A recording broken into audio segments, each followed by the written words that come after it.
Okay, should I do it? Should I chop this guy back here and then this one here? Am I gonna do it? Hey, welcome back to my channel. My name is Brooke. If you are new here, this is a channel where I talk about houseplants and do DIYs on my shorts. So if you haven't, take a minute and subscribe to my channel. That way you can be up to date on all my latest videos. If you are a recurring viewer, thank you so much for coming back and watching another video. Today is going to be maybe a two-part video because I don't have enough time to get everything I need to get done, but I need to get it done today. So I have about an hour, and less than that actually, because I have to get 2 children ready. But I need to water my greenhouse cabinet. I need to repot a plant or 2, and I'm thinking about chopping my Monstera Esqueleto again. So if you've been on this channel, you know that my Monsteras are a problem for me. But my Esqueleto just recently regrew basically, and it's pushed out 2 new leaves. One of the leaves is pushing out runners, and I'm just tired of it. I need to put it on a moss pole or do something with it to actually make it grow leaves. But for now, I think I'm just going to chop it back again and propagate those 2 leaves. They're very nice leaves, and so we'll see what I'm going to do there. And then my Thai constellation pushed out a new leaf, which is shocking. I've been waiting on that for probably about a year. I don't remember if it's about a year or not, but it's been a really long time. So I propagated that. I chopped it all back because a leaf was stuck and I couldn't get it unstuck basically. It was just like compounding. I don't know how to explain it, but chopped it all back, finally pushed out a new leaf. So I'm going to show you that. So we'll see how much we can get done in this first segment of time that I have. So this is basically a plant tour video. Welcome. So right over here, you have my Monstera Thai constellation, and there is the beautiful new baby leaf. Like, it's perfect. It's very good leaf. I did not have any struggles with it like coming out. I didn't even notice that it was pushing on a new leaf. So it sits right here underneath this makeshift light.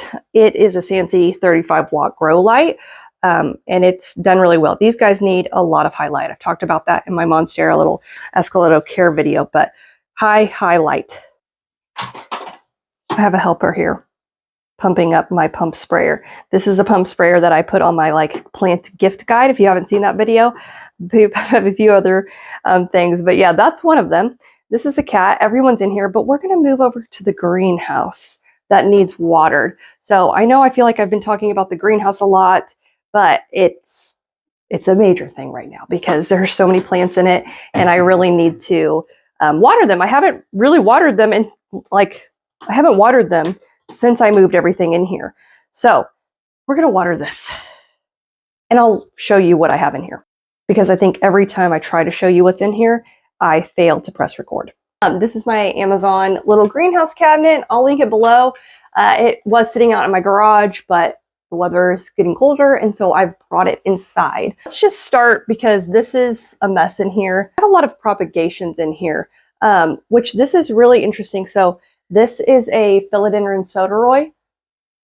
The cat just moved. That was impressive. This is a philodendron soderoy. I've had it for quite a few months. I chopped it all back because it's acting like a brandy. It's extremely difficult for me to care for. It needs a lot of humidity, and I wasn't just not willing to like deal with it anymore. So I stuck it in the greenhouse cabinet, immediately started growing because of course the humidity is like always 80%. And Play-Doh. And I noticed on one of the leaves, I don't know if I still have it, but one of the leaves had a little bit of a variegation to it. Started like having a variegation to it, I would say. And then this one right here, as you can see here, it's got a little sport variegation. So I don't know. I thought that was interesting. Like, it's very, you can see that. Yeah, possibly, hopefully. But yeah, it's got a little bit of a variegation. This is all new growth. So I chopped it all the way back, as you can see. It has a little growth point right here. And then all of this sprouted up from the bottom. So it's doing really well. It's bounced back very well. And it sits here in the greenhouse cabinet like this. Hello, Lawson. I have some, I have a lot of in here. Honestly, this needs like a full reorganization, but I have this that is so beautiful. This is an El Choco red. I mean, like, those leaves are fantastic. And then the back of them, They are really beautiful. I have 2 El Choco Reds actually. I also need to water the other one that's out. But this guy is doing so well. There are like 3 plants in this one pot. And so I think I'm going to split it because one is growing better than the others. And that's typical. But this guy is growing really thick, like those huge foliage. And then these are like smaller ones that aren't growing as quickly. And so I think I want to take them out. This is also like starting to get to its mature form. So I believe these were tissue cultures, and they just grow differently tissue culture wise at the beginning when they're babies. They don't grow like typical normal if you were to take actual chunks out of the plant, like mother plant. So anyways, this one is starting to mature to its actual form of how it's supposed to grow. But these ones are a little bit behind. But I need to water him. And then I have just a ton of random cuttings in here. So this basically top shelf, which you can't see up here. Oops, hold on. This top shelf, these are already potted up into my soil mix and like ready to go. I'm doing a fair, like a Christmas fair in December. And so I'm selling these. I'm selling some of the propagations, I should say, not all of them, but I have like obviously set it out a few of them that I'm selling, no more than a few, but a lot of the Mandula pothos are going. I have some epiprimnums. I have a ton of stuff in here. So I just need to start watering this and I'll show you. Alrighty, so let's start. These all have trays underneath of them, so I just water in place. I use the Foliage Pro Super Foliage or whatever to fertilize my plants with. And I water them. They have water coming out the bottom, so thoroughly water them.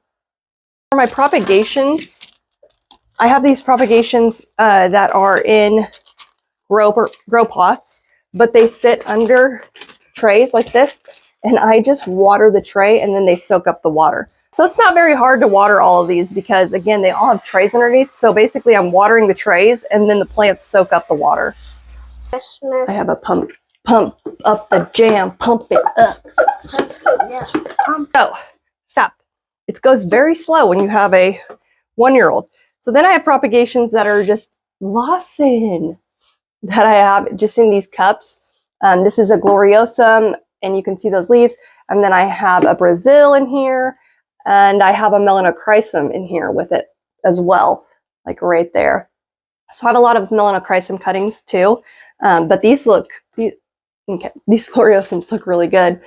These actually were tissue culture as well, and so I propagated several, and I have them throughout my house actually. I have some Ploumani cuttings, some Silver Sword cuttings, again Melanochrysum cuttings. Easy propagation system setup. If you have solo cups, you can put holes into it, just poke holes into it.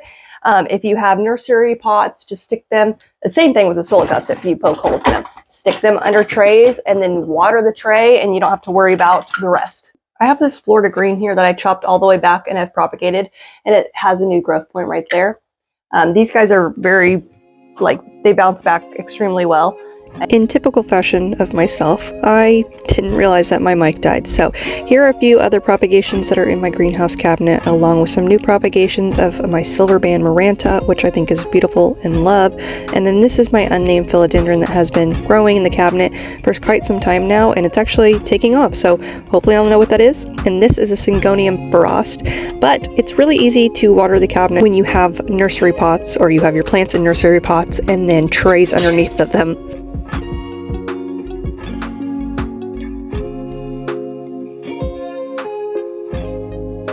And then this is the large pothos, golden pothos, that I made over and put on a moss pole that I just use my sprayer and water the moss pole. I've not actually watered this guy in a really long time. And then I was sharing about my new actual variegated Jose Bono that looks so great. This is the newest leaf that it pushed out in my care. I really love this plant. I think it's beautiful. And this is my reverted one, or I thought reverted, because here you can see that I found variegation on one of the newest leaves. I've chopped this back several several times and it's finally pushing out growth. And then this is my philodendron billetiae, and it's already growing out of its pot. I have resized this several times and I need to do it again, but that's going to be for a different day. And that was it. So those were my plant chores. These are the few plants that I actually have to take to a sink and water, but be sure to subscribe so you can see part 2 of this video, and we will see you next time.